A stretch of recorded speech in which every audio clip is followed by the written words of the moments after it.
നമസ്കാരം. അപ്പോൾ ഇന്നത്തെ നമ്മുടെ റെസിപ്പി ഓണം സ്പെഷ്യലായിട്ടുള്ള കുറുക്കുകാളൻ്റെ റെസിപ്പിയാണ്. സദ്യയിലെ അതേ ടേസ്റ്റിൽ നമുക്ക് വീട്ടിൽ തന്നെ നമ്മുടെ കുറുക്കുകാളൻ ഉണ്ടാക്കിയെടുക്കാൻ പറ്റും. വളരെ ഈസിയാണ് ഉണ്ടാക്കാനും.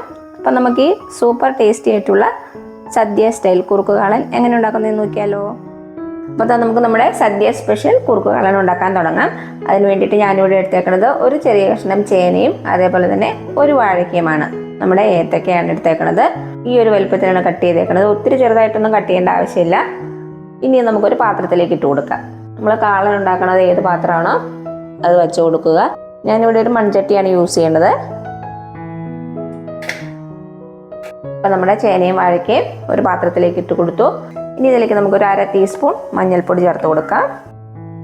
പിന്നെ ചേർത്ത് കൊടുക്കുന്നത് ഒരു 1/4 ടീസ്പൂൺ കുരുമുളക് പൊടി. ഇനി ഇതിലേക്ക് നമ്മുടെ ചേനയും കായയും വേകാൻ ആവശ്യമായിട്ടുള്ള വെള്ളം ഒഴിച്ചു കൊടുക്കാം. ഞാനിപ്പോൾ ഇവിടെ ഒരു 2 കപ്പോളം വെള്ളം ഒഴിച്ചു കൊടുത്തിട്ടുണ്ട്. ഇനി നമുക്ക് അടുപ്പത്തേക്ക് മാറ്റാം. എന്നിട്ട് ഈ ചേനയും കായയും നന്നായിട്ടൊന്ന് വേവിച്ചെടുക്കാം.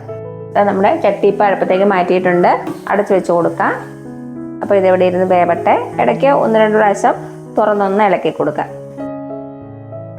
ഇതിപ്പോൾ തിളച്ച് വന്നിട്ടുണ്ട്.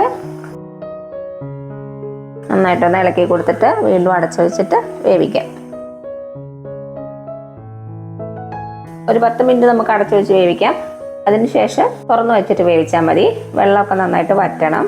എന്നിട്ട് വേണം നമുക്കിതിലേക്ക് തൈര് ഒഴിച്ചു കൊടുക്കാൻ വേണ്ടിയിട്ട്. ഇപ്പോൾ ഒരു 10 മിനിറ്റ് കഴിഞ്ഞിട്ടുണ്ട്. നമുക്ക് തുറന്ന് കൊടുക്കാം. ഇനി തുറന്ന് വെച്ച് വേവിക്കുക. വെള്ളമൊക്കെ അത്യാവശ്യം നന്നായിട്ടൊന്ന് വറ്റി വരട്ടെ. അതുവരെ നമുക്ക് വെയിറ്റ് ചെയ്യാം.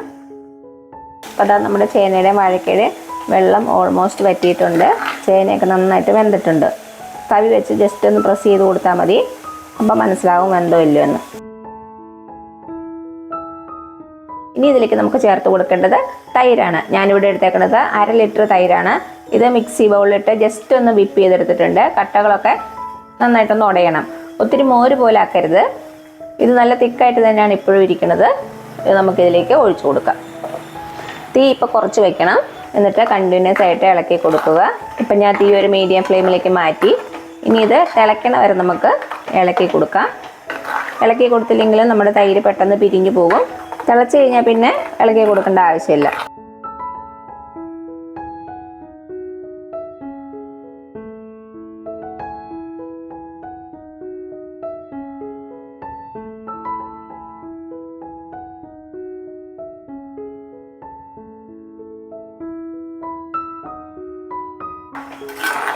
ഇപ്പോൾ ചെറുതായിട്ട് തിളയ്ക്കാൻ തുടങ്ങിയിട്ടുണ്ട്. അപ്പോൾ അതാ തിളയ്ക്കാൻ തുടങ്ങിയിട്ടുണ്ട്. ഇനി ഇത് കണ്ടിന്യൂസ് ആയിട്ട് ഇളക്കേണ്ട കാര്യമില്ല. ഇടയ്ക്ക് 1-2 പ്രാവശ്യം ഒന്ന് ഇളക്കി കൊടുത്താൽ മതി. ഇനി നമ്മുടെ തൈര് തിളച്ച് കുറച്ചൊന്ന് കുറുകി വരണം. എന്നിട്ട് വേണം നമുക്കിതിലേക്ക് അരപ്പ് ചേർത്ത് കൊടുക്കാൻ വേണ്ടിയിട്ട്. അപ്പോൾ ഇത് കുറുകണ സമയം കൊണ്ട് നമുക്കിതിൻ്റെ അരപ്പ് തയ്യാറാക്കി എടുക്കാം. ഇത് അരപ്പിന് വേണ്ടിയിട്ട് ഞാനിവിടെ എടുത്തേക്കുന്നത് 1/2 കപ്പ് തേങ്ങയാണ്. ഇതിലേക്ക് നമുക്ക് ഒരു 2 പച്ചമുളക് ചേർത്ത് കൊടുക്കാം. ഇത് അത്യാവശ്യം നല്ല എരിവുള്ള പച്ചമുളകാണ്. ഇനി ഇതിലേക്ക് ഒരു 1/2 ടീസ്പൂൺ ജീരകവും കൂടെ ചേർത്ത് കൊടുക്കാം. ജീരകം എന്ന് പറയുന്നത് ചെറിയ ജീരകമാണ്, ക്യൂമിൻ സീഡ്സ്. ഇനി നമുക്കിതൊരു മിക്സി ബൗളിലേക്ക് ഇട്ട് കൊടുക്കാം. എൻ്റെ മിക്സി ബൗൾ ചെറുതായ കാരണം ഞാൻ ഒരു 2 പ്രാവശ്യമായിട്ട് അരച്ചെടുക്കുവാണ്. ഇതിലേക്ക് ആവശ്യത്തിന് വെള്ളം ഒഴിച്ച് കൊടുക്കാം. ഇനി ഇത് നല്ല മഷി പോലെ അരച്ചെടുക്കുക. നല്ല ഫൈനായിട്ട് അരച്ചെടുക്കണം. അപ്പം ഞാനിതൊന്ന് അരച്ചെടുത്തിട്ട് വരാം. ഇതാ നമ്മുടെ തേങ്ങ അരച്ചൊന്ന് വന്നിട്ടുണ്ട്. നല്ല ഫൈനായിട്ട് തന്നെ അരഞ്ഞിട്ടുണ്ട്. ഇതിവിടെ ഇരിക്കട്ടെ. നമ്മുടെ തൈരും കുറച്ചൊന്ന് കുറുകി വന്നിട്ടുണ്ട്. ഒത്തിരി കുറുകാൻ നിൽക്കണ്ട. ഈ സമയത്ത് ഇതിലേക്ക് ആവശ്യത്തിന് ഉപ്പും കൂടെ ചേർത്ത് കൊടുക്കാം.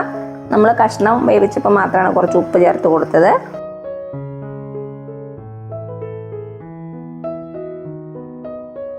നമ്മൾ ഇതിലേക്ക് ചേർത്ത തൈരിന് അത്യാവശ്യം നല്ല പുളി ഉണ്ടായിരിക്കണം. അപ്പോഴായിരിക്കും നമ്മുടെ കാളൻ നല്ല ടേസ്റ്റ് ഉണ്ടാകുന്നത്. ഇനി ഇതിലേക്ക് നമ്മുടെ അരപ്പ് ചേർത്ത് കൊടുക്കുവാണേ. അരപ്പ് ചേർത്തിട്ട് നന്നായിട്ടൊന്ന് മിക്സ് ചെയ്ത് കൊടുക്കുക. ഒരു 2-3 മിനിറ്റ് ഒന്ന് ഇളക്കി കൊടുക്കണം. തേങ്ങയുടെ പച്ചച്ചവയൊക്കെ നന്നായിട്ടൊന്ന് മാറണം.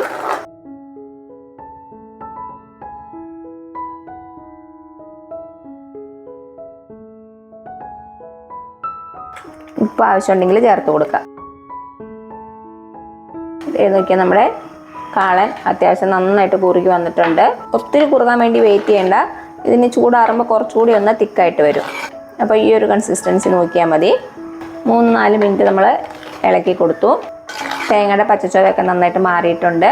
ഇനി നമുക്ക് അവസാനമായിട്ട് ഇതിലേക്ക് ഒരു 2-3 നുള്ള ഉലുവാപ്പൊടി ചേർത്ത് കൊടുക്കാം. ഉലുവ വറുത്ത് പൊടിച്ചതാണ്. അതേപോലെ തന്നെ ഒരു 1/2 ടീസ്പൂൺ നെയ്യ്.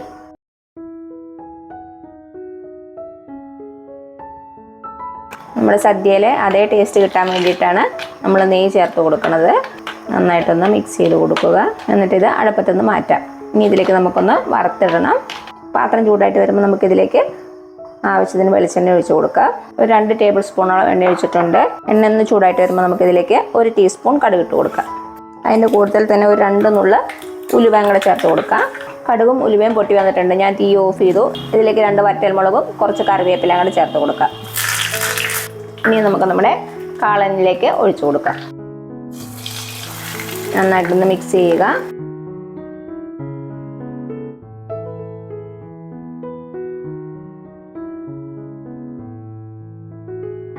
ഇനി ഇതിരിക്കുമ്പോൾ കുറച്ചുകൂടി കളറും വയ്ക്കും. അതേപോലെ തന്നെ കുറച്ചുകൂടി ഒന്ന് തിക്കുമായിട്ട് വരും.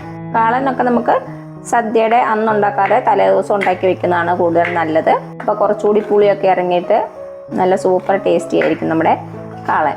അപ്പോൾ അത് ഇത്രയേ ഉള്ളൂ നമ്മുടെ ടേസ്റ്റി ആയിട്ടുള്ള സദ്യ സ്റ്റൈൽ കുറുക്ക് കാളൻ. അപ്പോൾ ഇനി ഓണമൊക്കെ അല്ലേ വരുന്നത്. എല്ലാവരും നമ്മുടെ കാളനൊന്ന് ട്രൈ ചെയ്ത് നോക്കുക. എന്നിട്ട് അഭിപ്രായങ്ങളൊന്നും അറിയിക്കാൻ മറക്കരുത്. അപ്പോൾ ഈ വീഡിയോ ഇഷ്ടമായാലും ലൈക്ക് ചെയ്യാനും സബ്സ്ക്രൈബ് ചെയ്യാനും നിങ്ങളുടെ ഫ്രണ്ട്സിനും റിലേറ്റീവ്സിനും ഒന്ന് ഷെയർ ചെയ്ത് കൊടുക്കാനും മറക്കരുത്. അപ്പോൾ ഇനി പുതിയ റെസിപ്പി ആയിട്ട് വരുന്നവരേക്കും thank you so much. By.